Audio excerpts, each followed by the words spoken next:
Do bad, sad, disappointing, or uncomfortable things still happen when you become adept at following your strategy and authority? Yes.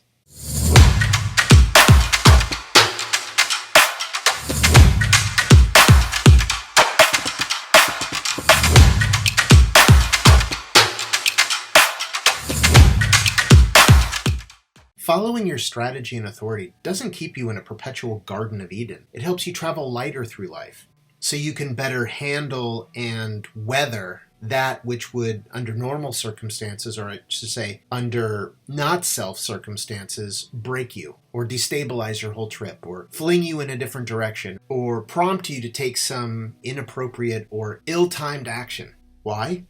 Because you know when you're following your strategy and authority, what you're encountering, learning, experiencing, becoming is correct for you. You know that you're being moved to the right coordinates to interface with the next correct being or correct circumstances that you are legit here for, leading to your evolutionary growth and, yes, towards outcomes on the more fulfilling end of the spectrum.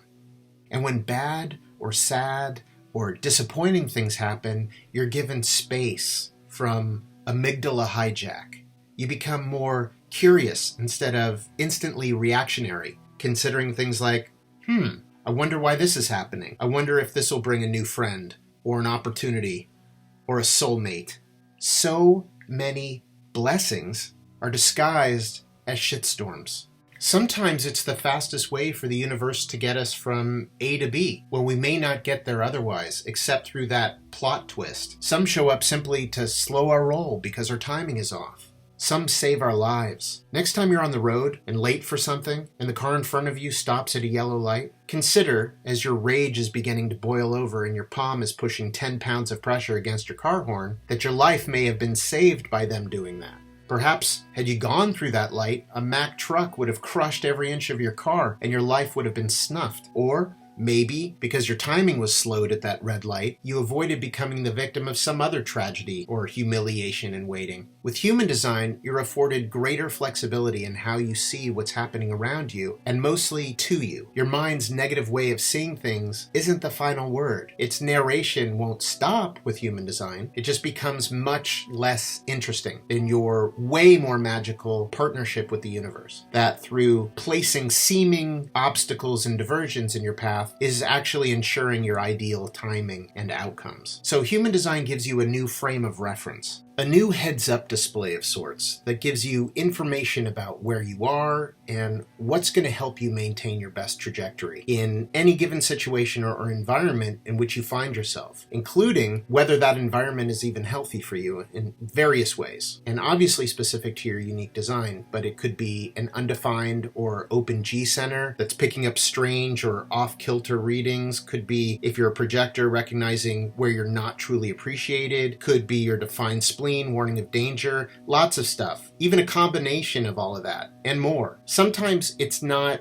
something dangerous, just incorrect for us that puts us off our ideal trajectory. Sometimes we just need to wait a bit longer and delay our pleasure, even when an enticing but ultimately not so great thing is dangled in front of us. With this new frame of reference is a greater appreciation for personal timing and discernment. With this self-knowledge of what constitutes a green light for you, you see obstacles in a new light that are in many instances advantageous and blessings in disguise.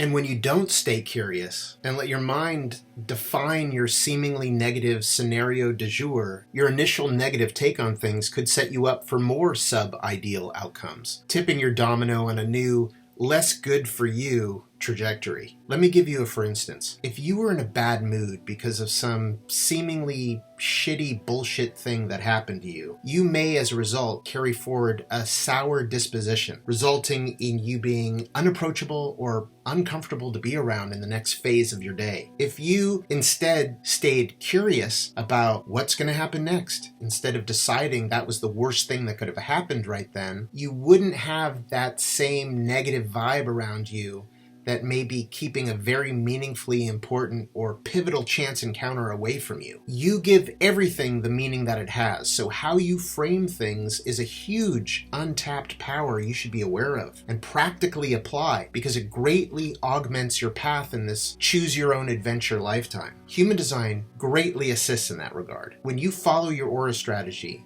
and honor your inner authority, you know the correct things are happening, and that takes a lot of the sting out of it.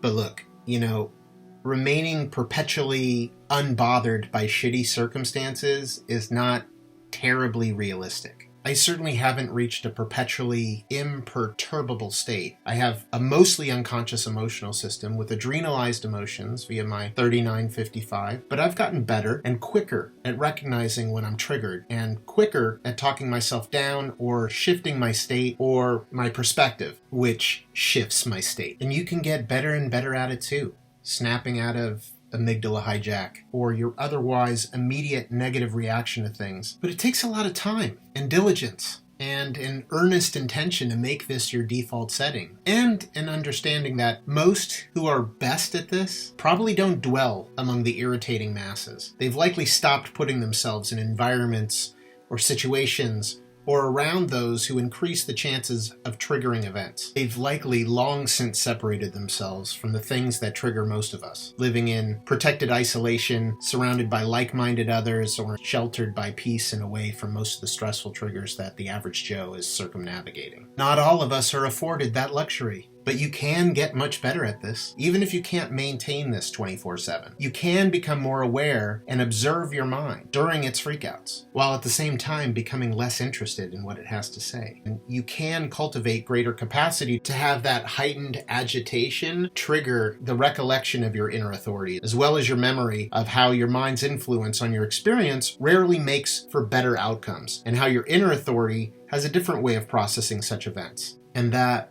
whatever's happening, although perhaps painful, irritating, uncomfortable, or dreadfully inconvenient, may be necessary to bring you better circumstances, and that your reaction to whatever is happening plays an incredibly key role in what happens next. Of course, if you're not following your strategy and authority, you're not offered those same protections or assurances. And what I'm describing should not be confused with a low emotional wave. I'm not recommending you to try to shift out of a low emotional wave if you have a defined solar plexus. I'm simply referring to your mind's immediate negative reaction to seemingly negative stimuli. Here's the thing, as Ra Uru Hu, the founder of Human Design, has said, your mind has no idea what's best for your life, because life doesn't belong to your mind. It belongs to your body. Every decision that you make from your mind affects your life's trajectory, with the potential to throw you off course a little bit or quite a lot. Your mind can't see the road ahead, but your inner authority can. I'll end here with something else Ra said.